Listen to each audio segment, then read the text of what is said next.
अगर मैं तुमसे कहूँ भारत में एक ऐसा आदमी है जिसने कभी ऑटो चलाया है और आज अपनी खुद की एयरलाइन शुरू कर दी, तो तुम क्या कहोगे? ये झूठ है या ये फेक न्यूज़ है या फिर ये सब सिर्फ फिल्मों में हो सकता है? लेकिन यही फ़र्क होता है सोचने वालों में और करने वालों में।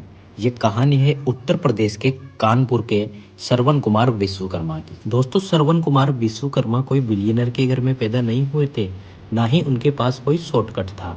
वह एक नॉर्मल से परिवार में पैदा हुए थे और नॉर्मल ही उनकी ज़िंदगी थी।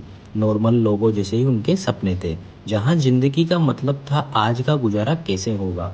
उस दौर में ना तो कोई मेंटर था, ना ही यूट्यूब था, ना कोई मोटिवेशन वीडियो थी। बस ज़िंदगी थी और ज़िंदगी की मार थी। दोस्तों, श्रवण कुमार ने ऑटो चलाए, टेम्पू चलाए और दिन रात सड़कों पर रहे।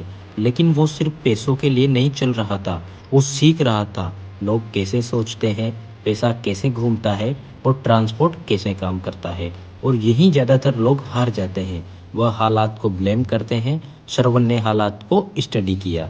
दोस्तों, तुम में और उसमें क्या फ़र्क रहा है? तुम भी मेहनत करते हो और वो भी मेहनत करता था।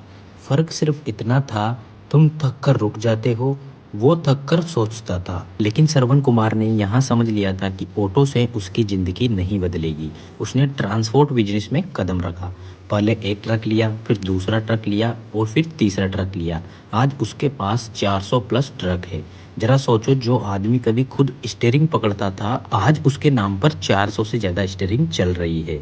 यहाँ एक कड़वी सच्चाई है। लोग कहते हैं पैसा नहीं है इसीलिए कुछ नहीं कर पा रहे, लेकिन सच ये है पैसा बाद में आता है, पहले क्लैरिटी आती है। श्रवण कुमार ने पहले सिस्टम को समझा, फिर पैसा बनाया। अब सोचने वाली बात यह है कि 400 ट्रक के बाद कोई भी रुक सकता था, लेकिन श्रवण कुमार यहाँ रुके नहीं। उसने आसमान की तरफ देखा और कहा, अगर सड़क मुझे समझ आ सकती है तो आसमान क्यों नहीं? लोग उन पर हंसने लगे और बोले, पागल हो गए हो क्या? लेकिन वही लोग भूल जाते हैं, हर बड़ा सपना पहले पागलपन ही लगता है। और यहीं से जन्म होता है दोस्तों संक एयर का। एक ऐसी एयरलाइन जो आम आदमी के लिए बनी है, जो छोटे शहरों को जोड़ना चाहती है। जनवरी 2026 में संक एयर उड़ान भरने वाली है। ऑटो से एयरलाइन तक ये सफ़र आसान नहीं था, लेकिन पॉसिबल था। अब सवाल तुमसे है, तुम किसका इंतजार कर रहे हो? सही टाइम का, सही पैसे का या सही सपोर्ट का? अगर श्रवण ने भी इंतजार किया होता तो आज वह भीड़ में होता। ये कहानी इंस्पिरेशन नहीं है, यह एक वार्निंग है। अगर तुम आज नहीं बदले तो कल भी वही रहोगे। ऑटो से एयरलाइन तक का सफ़र ये सिखाता है कि बैकग्राउंड नहीं, माइंडसेट फ्यूचर बनाता है। अब फैसला तुम्हारा है, तुम कहानी सुनोगे या खुद अपनी कहानी बनाओगे।